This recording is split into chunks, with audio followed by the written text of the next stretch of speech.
media producer and educator for the Media Working Group, a nonprofit organization. For the past several years, he has served as a high school mentor for the PBS NewsHour student reporting labs. Tim is the father of 2 adult daughters and 3 granddaughters. He and his wife, Lois Gish, have been members of First Unitarian Church of Cincinnati since 2008, where Tim serves as chair of the Adult Faith Development Committee and as a member of the Church History Committee. Tim has spoken to several UU congregations before, and he comes highly recommended to us today. He brings us a message entitled Certainty, Brokenness, and Grace toward a UU theology of living in uncertain times. Let us all welcome, please, Tim Kraus.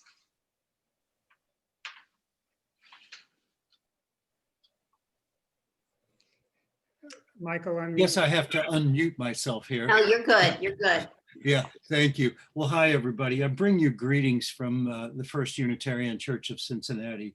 We have a long bond with each other, and I'm really glad that I get a chance to speak with you today. And I'm hoping that we can have some great dialogue at the conclusion of my message. But I want to begin with a short reading that comes from a speech that's 142 years old.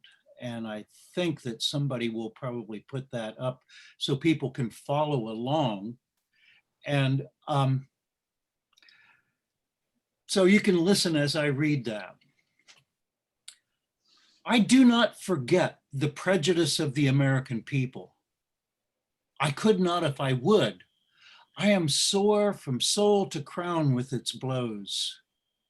It stood by the bedside of my mother and intensified her pain as she bore me. It darkens with its shadow the grave of my father and mother. It has hindered every step I have taken in life. It poisons the food I eat, the water I drink, and the air I breathe. It dims the sunshine of my days and deepens the darkness of my nights. It hampers me in every relation of life, in business, in politics, in religion, as a father or as a husband. It haunts my walking or riding, waking or sleeping. It came to the altar with my bride, and now that my children are attaining their majority and are looking eagerly with their youthful eyes for a career, it stands by them and casts its infernal curse upon them. Hercules could have easily forgotten the poisoned shirt which scorched his flesh, as I can forget the prejudice of the American people. Peter Humphreys Clark, Emancipation Day, September 22nd, 1873, Montgomery County Fairgrounds, Dayton, Ohio.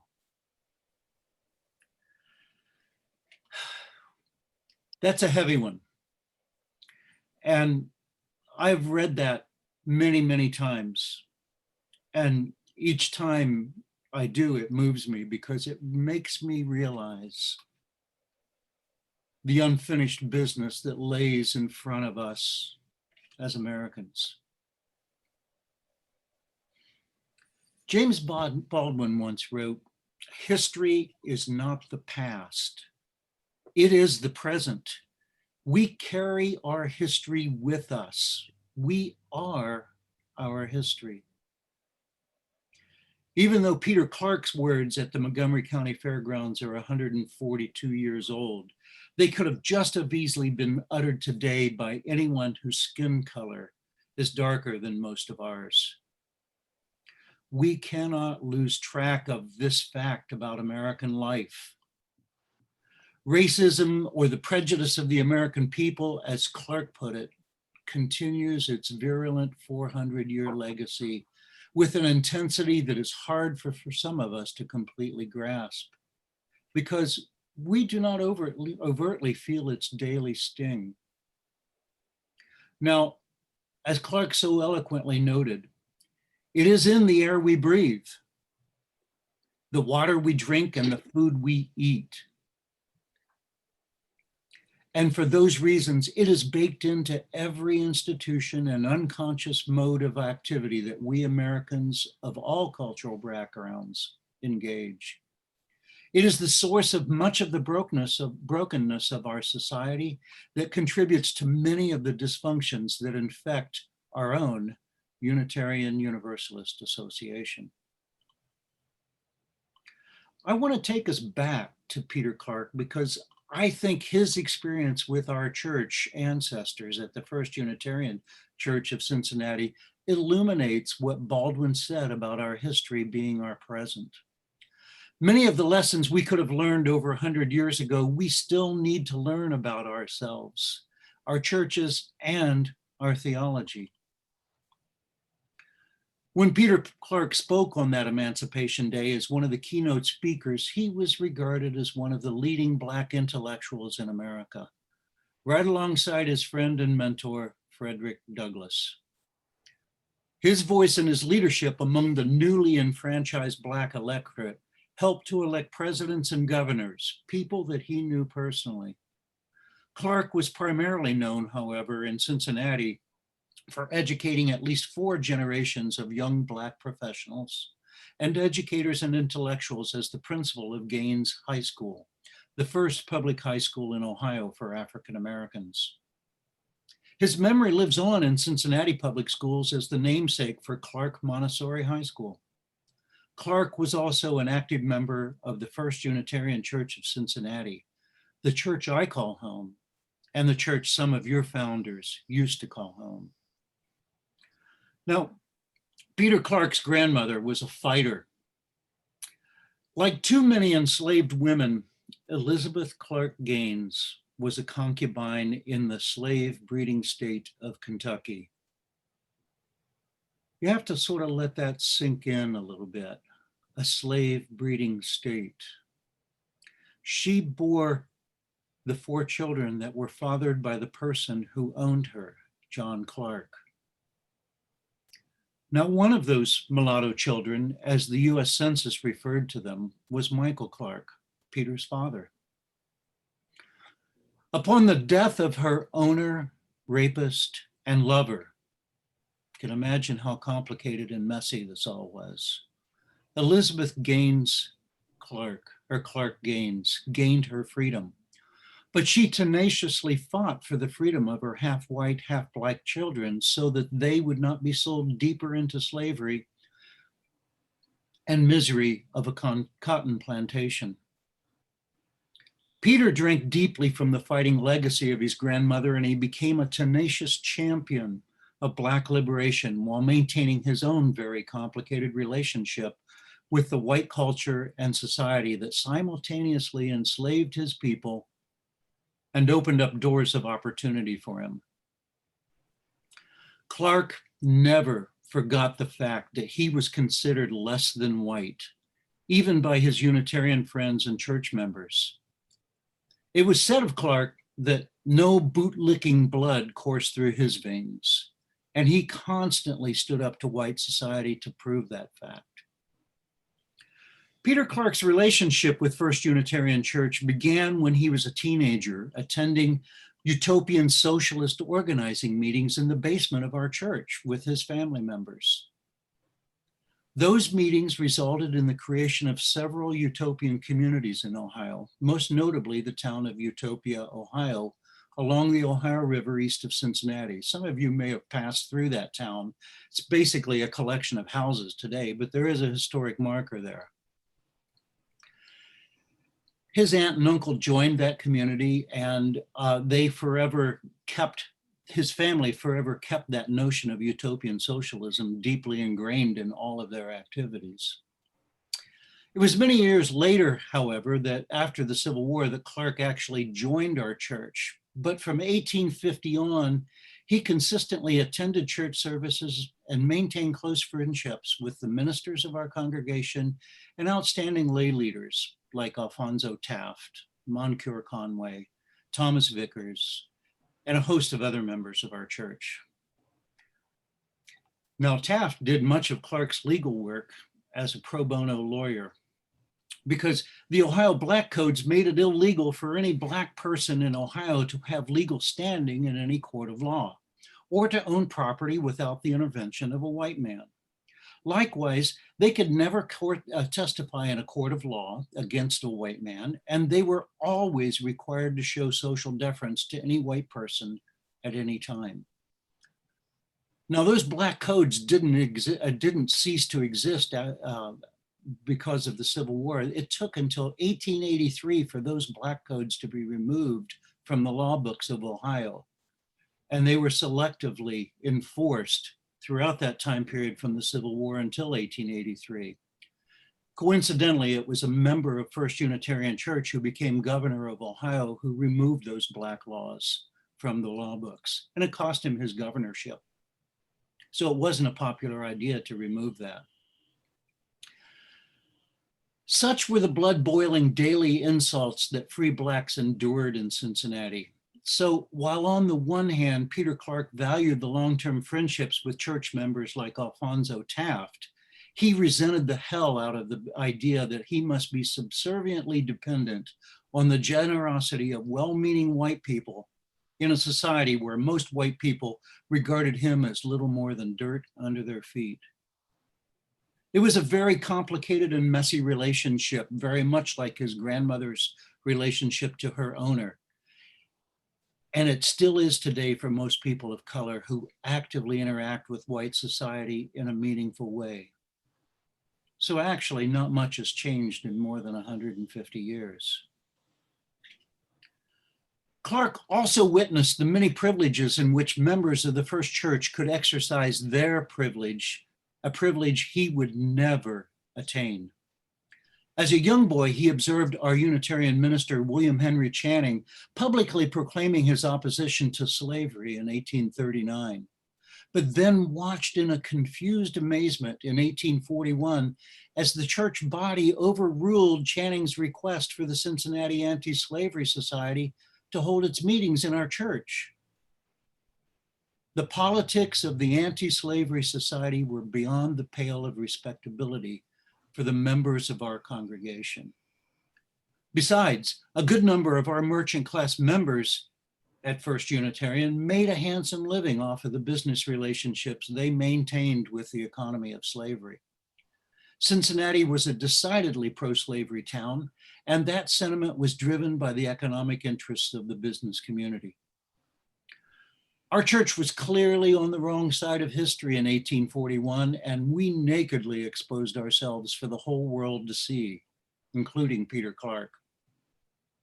Nonetheless, Clark became a Unitarian because he believed in the theology of our church and what it was supposed to represent. As a towering intellectual, Clark embraced the growing trend of humanism in the Unitarian movement, and he embraced an understanding of the divine that Unitarians put forward. But he could not abide by how we put our faith into practice.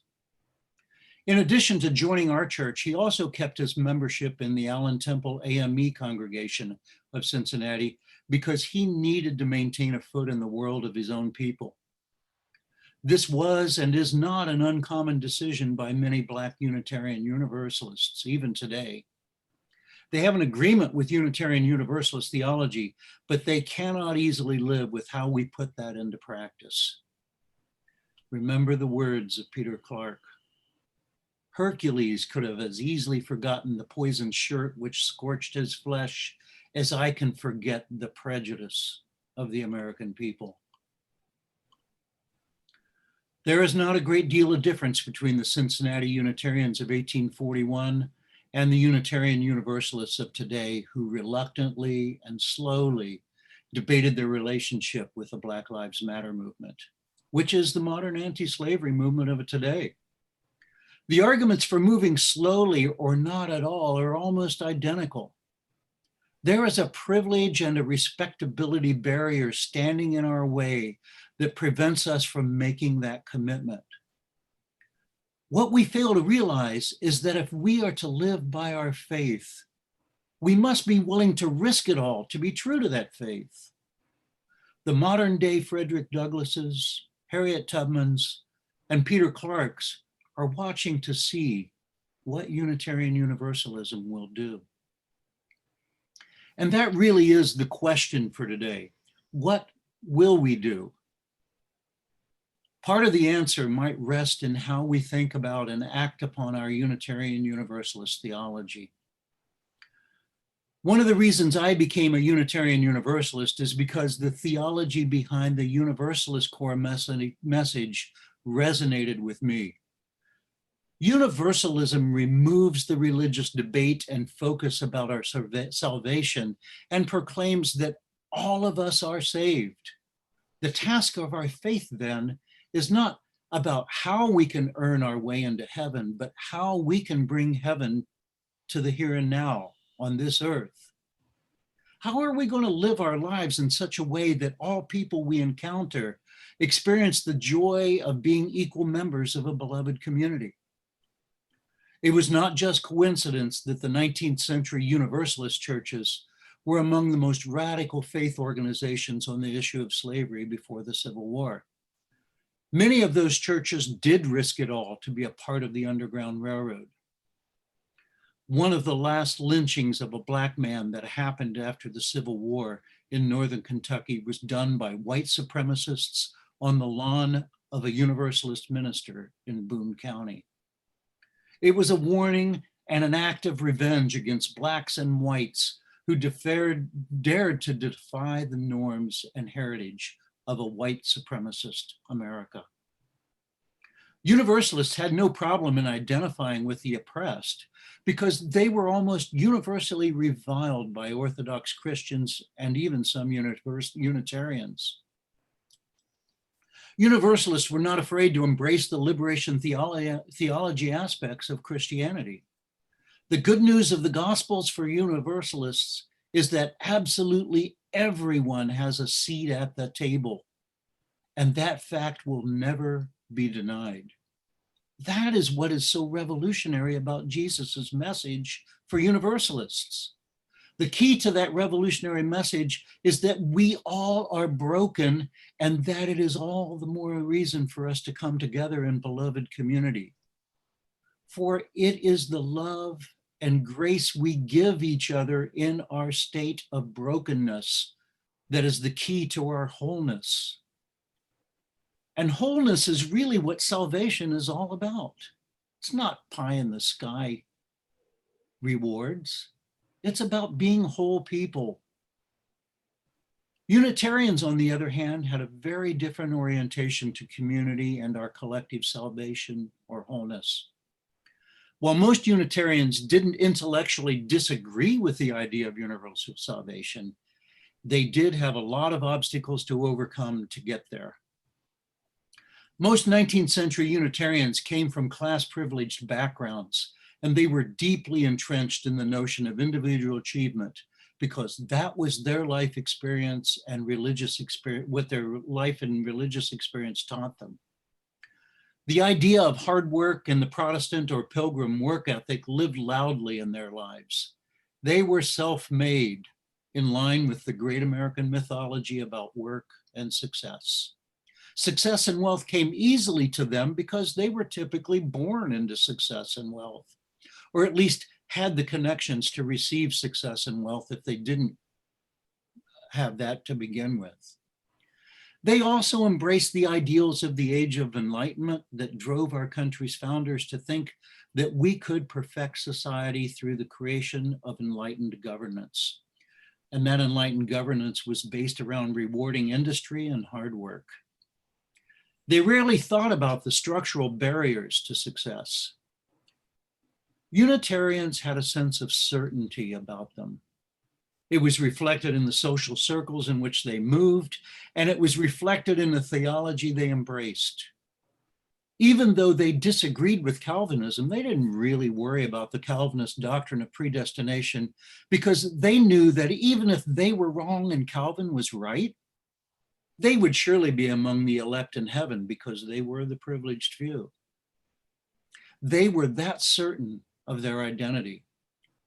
But at the same time, they also possessed a strong sense of social justice, and many, but not all, were outraged by the idea of slavery and other injustices.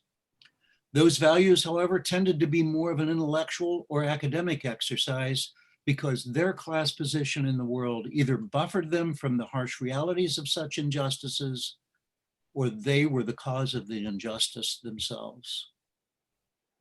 It must be pointed out at this point that there was significant number of Unitarians who profited from slavery, and some who even enslaved others, like John C. Calhoun of South Carolina.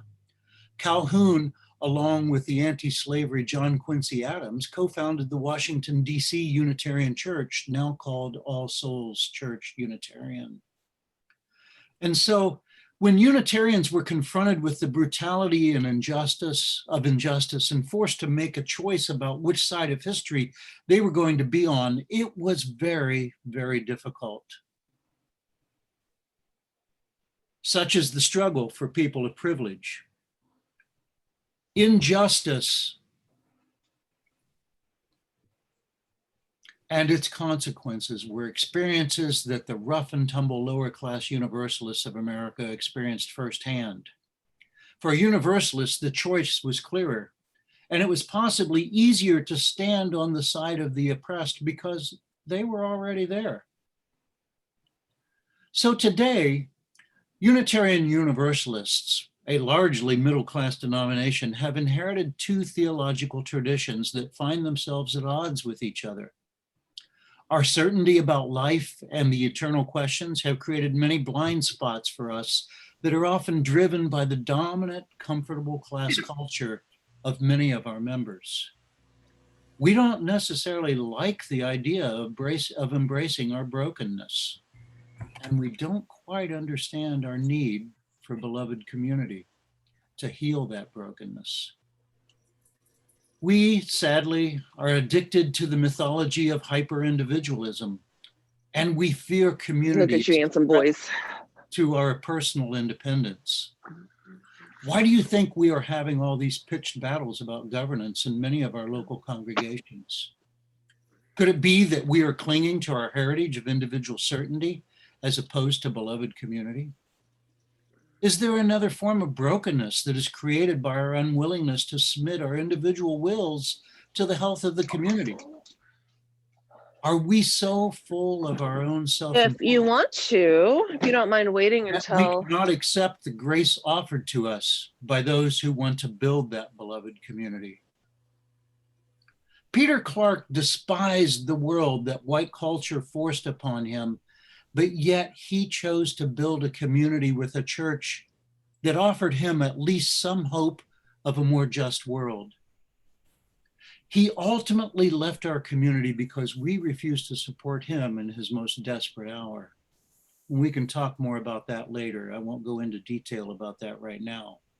That was on us, not on him. By his very presence among us, he offered us grace and a way out of our brokenness. But we abandoned that path because it was not going to be easy. How many Peter Clarks, Harriet Tubmans, and Frederick Douglasses have we turned away today, just like we did with W.H.G. Carter, because the path to that kind of beloved community was not easy? Surrendering our certainty and recognizing our brokenness requires that we embrace a radical kind of grace. This cannot be the cheap grace to which Dietrich Bonhoeffer referred when he critiqued the Church of Germany before World War II. He said, "Cheap grace is the grace we bestow upon ourselves.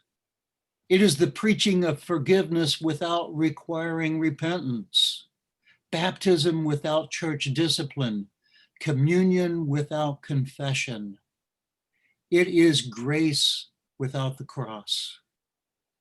Or as James Cone, the father of Black theology, would say, cheap grace is grace without acknowledging the horror of the lynching tree.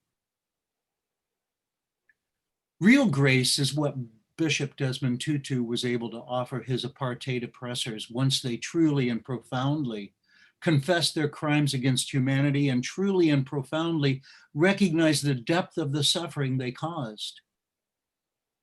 Similarly, Our beloved community cannot be built until we truly understand and acknowledge the depth of the suffering that some among us have caused and that some among us have endured for 400 years. This is the kind of grace that Mother Emanuel Church of Charleston, South Carolina, offered to our country when they forgave the heinous act of Dylan Roof's cold-blooded murder at the church prayer meeting in 2015. The slaughter of innocents at that altar, combined with their determination to not respond with an equal amount of festering hate, led President Obama to his metaphorical knees as he sang Amazing Grace, how sweet the sound, at the memorial service. I remember watching that televised memorial service with tears in my eyes.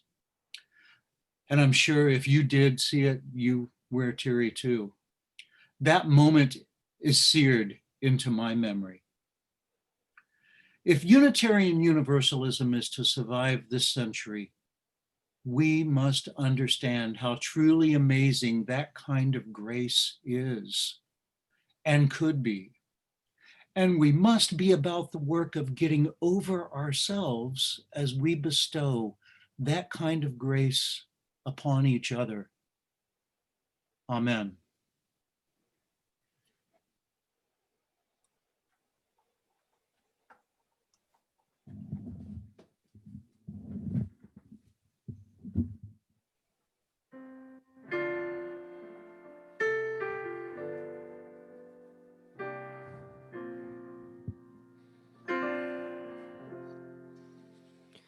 Amazing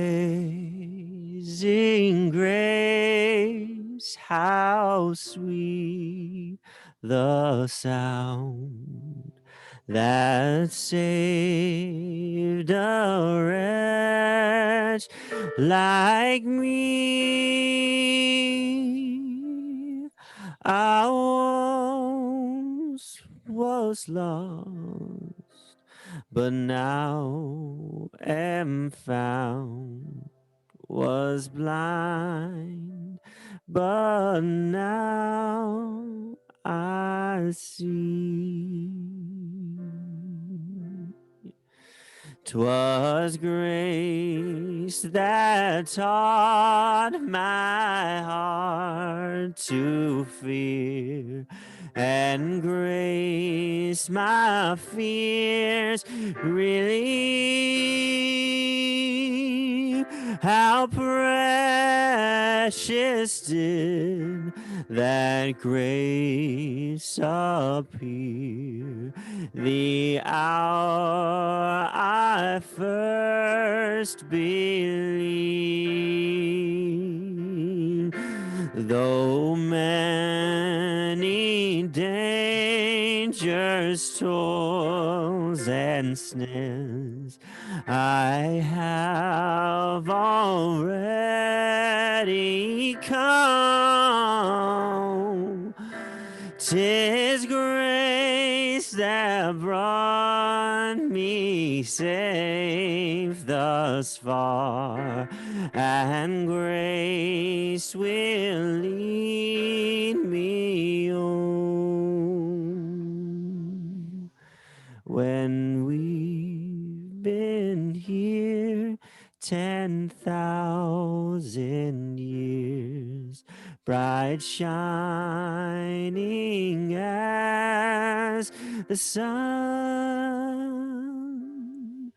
we've no less days to sing God's praise than when we'd first begun.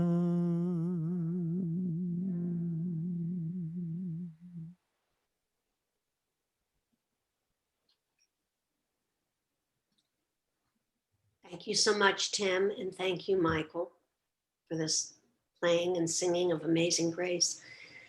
I think it's important that we share some thoughts, and that anyone who would like to share some thoughts of what Tim has brought to here We spent some time doing that now. If you would like to, if you have something that you would like to share, please raise your hand, and I or Doug or Michael or Alan will call on you. I see Sue right away, Sue Sale. Maybe you can unmute yourself.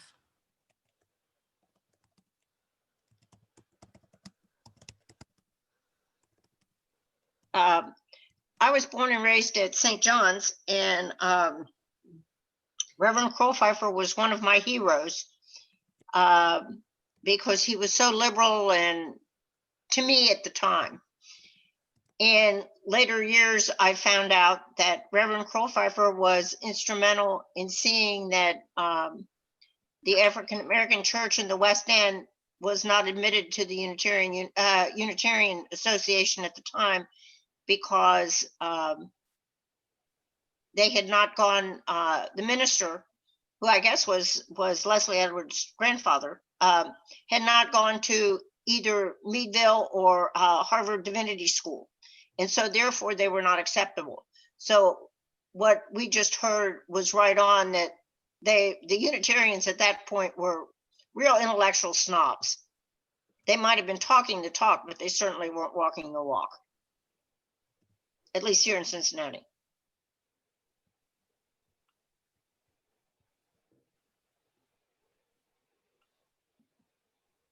Yeah, that's a common thing. It's a common theme that is run through 19th and 20th century Unitarian experience. And it's hard to live that down. Yeah.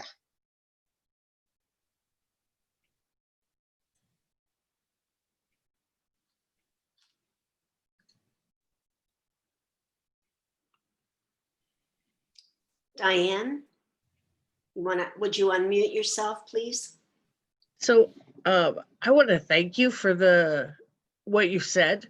It's really hit me in a big way, both to hear the history and where we were, where we are now, and where we still have yet to go to work to get rid of our prejudices and everything that is inherent in the system. But to know just our own roots, we need to work to make sure we don't continue those issues that we once had, or that we don't keep having those problems. You know what I mean? Like, now that this time of wokeness, if you will, that we're starting to be open to, hey, we've messed up. Hey, we're still messing up. We thought we were doing okay, but maybe we still have room to improve. And looking into the past maybe will give us ideas of how to improve in the future. So I just wanted to thank you for the sermon. Anne has her name. It's interesting to think of these words in light of the whole year that we spent on whether or not we would put up a Black Lives Matter banner, to me. And it's a rethinking of that that I'm doing in light of today's words.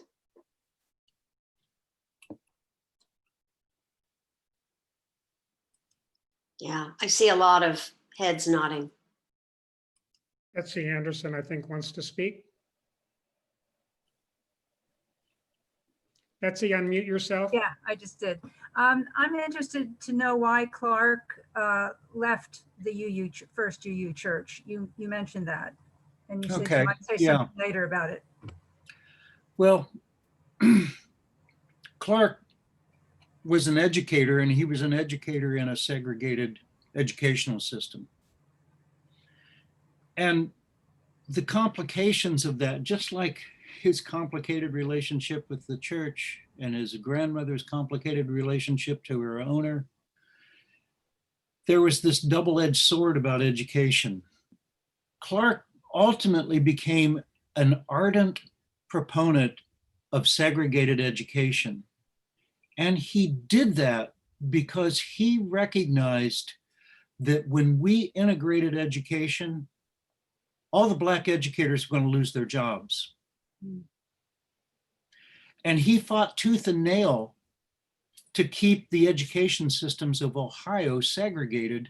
And the liberal idea or the liberal notion at the time, even among the members of his own church, was that integration was the way to go. It was really a step forward in having our society be an equal society. But as soon as the Ohio legislature ended segregated education and brought integration in, he lost his job. Huh.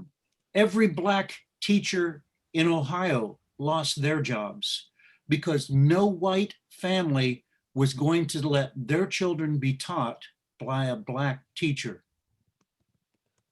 And every Black student in the Ohio education system was put in the back of the class and not taught. He knew that. He knew that's what was going to happen. And that's why he said, we've got to stand up. I want equality in society, and I want to have equal opportunity, and I want to have integration economically, but you've got to let us teach ourselves so that we can do that. He gave his students a classical education.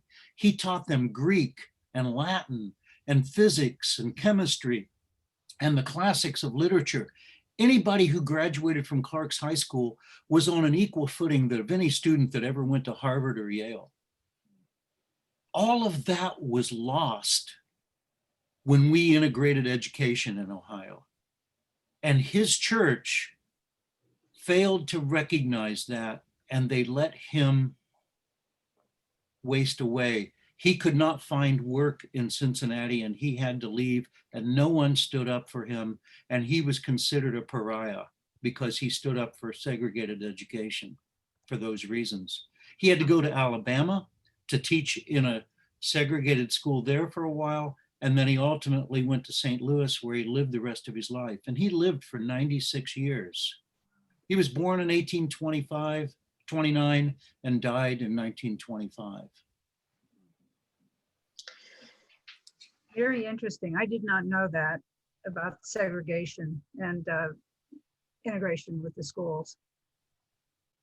Yeah, he produced doctors and lawyers and educators. His daughter became a medical doctor. She, Consuela, moved to Akron, Ohio, remained a Unitarian for the rest of her life, and was a member of the Akron Unitarian Church. Huh. This is a fascinating topic, and I think a topic that we're all very interested in. Unfortunately, we're running long. And so I'm afraid we're going to have to move on, and maybe we can take up this topic after the service. Thank you, Tim. We all really appreciate your insights and your words. And may we have the grace to know how to move forward from here on. May we have the grace to do the right thing. Thank you. So it is our month, and this month we will be collecting money for the Truth and Destiny Church Voter Outreach Program. One Sunday a month, we highlight a local organization that works to advance the values consistent with our own. And all non-pledge offerings from this service will go to the Truth and Destiny Church with their efforts to support local voting. Carol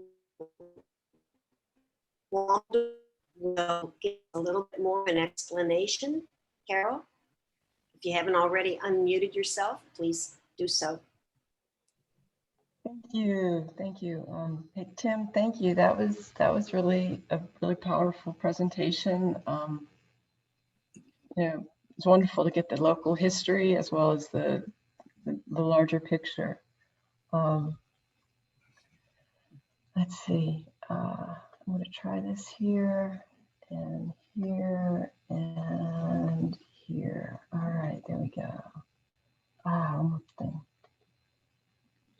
Okay, great. And there we go. So I'm just sharing the Spark today, and y'all haven't seen that in a little while. I thought I'd bring it back, just highlighting some of the works that we do toward the 7 principles for all. And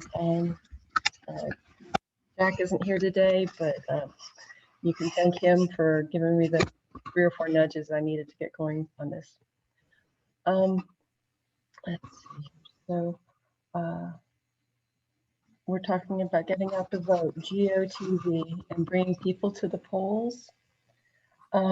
Pastor Leslie Jones is somebody who I've met in many different locations out there working on getting out the vote and just really being connected to many of the poorest people in our city. She is a servant leader with a passion to see everyone living an abundant life. Her church is named the Truth and Destiny Fellowship. It's a UCC congregation, which is pretty unusual for a Black pastor. It's also unusual for a Black pastor here in Cincinnati to be a Black woman. And she's a heartfelt, powerful person in this direction. Let's see. Her church, like I said, Truth and Destiny, Covenant Ministries Fellowship, UCC. And part of her church, on her church website, and it reflects what Tim was talking about also, was talking about a radical inclusivity, an approach to worship and action. And I think it's something we could all learn from and strive toward, because it's a way of breaking down our own internal and things we grow up with, and barriers and ideas that kind of lock us into narrower venues. But she's really daily works to break those down. And so today's Spark is for transportation, that her people and her vans will be going out to, they've rented and borrowed minivans, and they're bringing poor, overworked, and underprivileged to the Board of Elections every day of early voting. They're just, every day they're getting people there. And when we see those long lines, we can know that some of those people were delivered by her van, by her people. And she's got bus drivers, city bus drivers working on their off shifts to take people to and from. And of course, with masks and safe strategies for it. And I just think it's a great bootstrap operation for us to support, and she'll value that. And just a couple other short links that I'm going to put in the chat and let you guys know about. I've been working as part of the Greater Cincinnati Voter Collaborative, and we have a website, Safe to Vote at Home. And there's lots of great ways to take action, whether you're working from home, self-quarantined, or feeling safe, being able to maybe drive 1 or 2 people to the polls. If you go to Safe to Vote at Home and you see the circle here where it says take action, you can click into that link. But if you've got questions about voting or rights or opportunities, there's lots of information here. If you're part of a group that maybe could use sharing some reminders about voting, that's a place to go to. The Greater Cincinnati GCVC is doing rides to the poll, and we're collaborating with the NAACP, the League of Women Voters, and Urban League.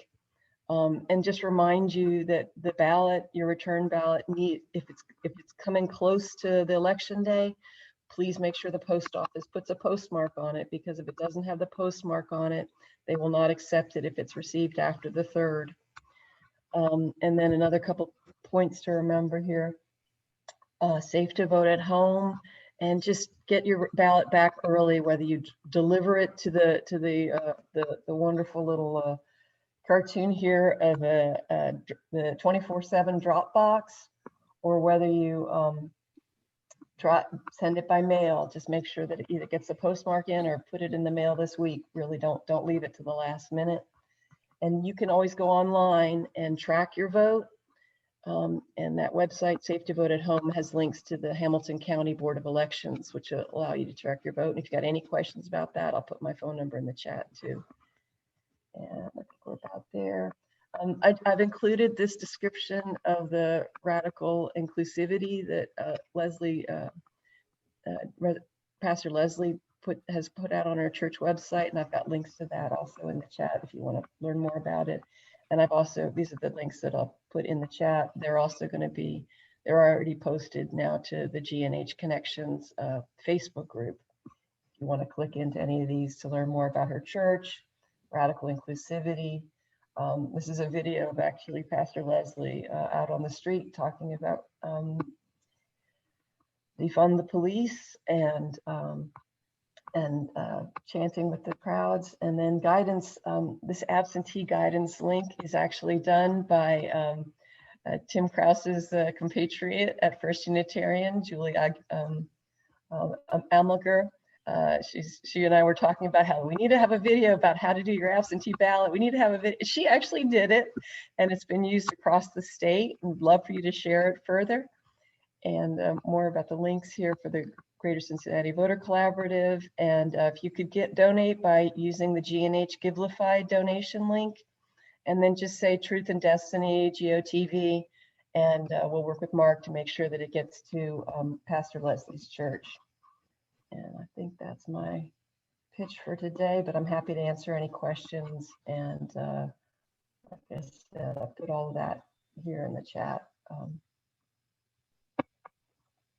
Thank you, Carol. And as a segue into that, it's also time now for sharing our wealth. And Michael will play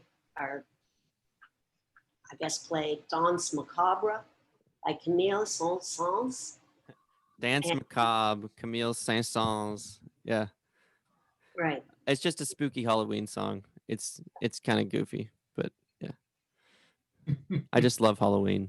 So here we go. If you are a member of GNH, please take this time to financially support the work we do by filling out and sending a check, planning an automatic transfer donation from your bank, using your instant online giving app Givelify, and be sure to send your personal confidential account to set up your personal confidential account. All right, Michael, thank you.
Well, that was fun, Michael. Thank you for sharing. And I am trying to play the guitar and I was watching your fingers. I don't think I can ever do that. No, you can. I don't know. Now it's time, in keeping in mind that we are running a little long, for sharing joys and sorrows. So if you have a brief joy or sorrow, please raise your hand and one of us will see you and call on you.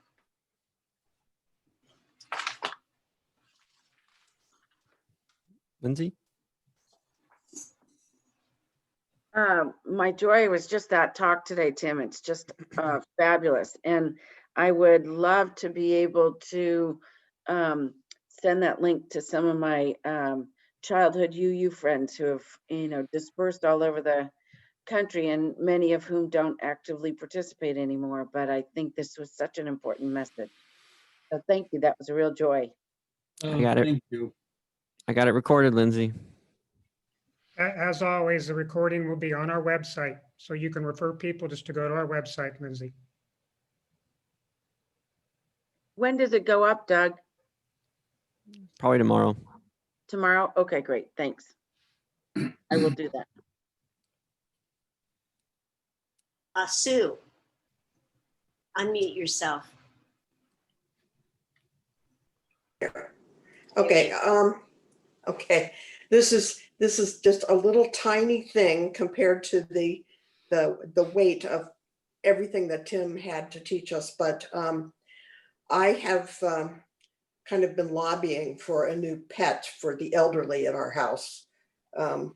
And yesterday, this was a total complete surprise. My daughter arrived with a cat that she had got from a rescue and for us. And she did this once before, and we just figured out it was 23 years ago that she brought us one of our first cats whom we loved dearly. So this was just a very nice, thoughtful, and endearing thing that my daughter did for us. And this sweet little cat needs a name, but beyond that, it's really pretty much fun. So thank you. That's great news, Sue. Just There have been many COVID pet adoptions. Indeed. Yes. Just want to point out that in the chat, we have Ann Bomanik saying happy birthday to Sally Ann Killian. So happy birthday, Sally.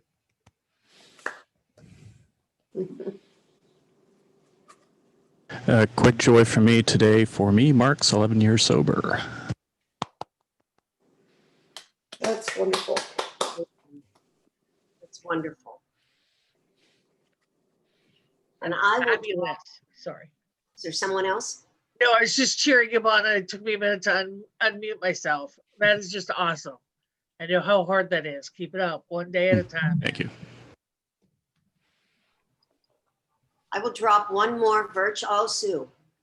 I'm sorry, I couldn't help it, but I wanted to thank Tim for providing that sweet little stuffed dog on his couch to amuse us. I didn't know if it was stuffed. It's not. She's not stuffed. She's a constant That's what I companion. thought. That's what I thought. She's just very. I did also notice her, and mine is sitting behind me, my chair on the floor. So I tell you what, animals really bring something special to our lives. Yes, they do. So, enjoy. Doggies and kitties are welcome at all of our services. Well, I will now drop that virtual stone, one last virtual stone for all of the joys and the sorrows that we are holding in our hearts that are left unsaid. So, and I would like to have closing words here. As it happens, I am reading every day from a book right now that's called Every Day is a Good Day by Wilma Mankiller, a Native woman who was, she is deceased, but was a chief. And this is a compilation of contemporary Indigenous women's thoughts from a conference that they had some time ago. Today's reading was about sovereignty. and it's by Audrey Shenandoah. Many people don't understand the word sovereignty. Sovereignty is the ability to carry out your own direction. If you think sovereign, you can be sovereign. People use the word all the time, but I don't think they know what it means to act sovereign. Part of sovereignty is being able to see the things you know are right and fight for them. So I will leave you with the words of Audrey Shenandoah today. Thank you all for being here. Special thanks to Tim Kraus, our guest speaker. And may you all have a wonderful week. One more thing. I almost forgot, Doug.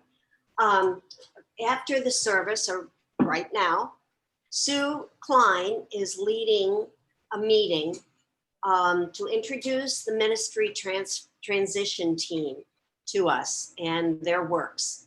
So please stick around, and I give the floor to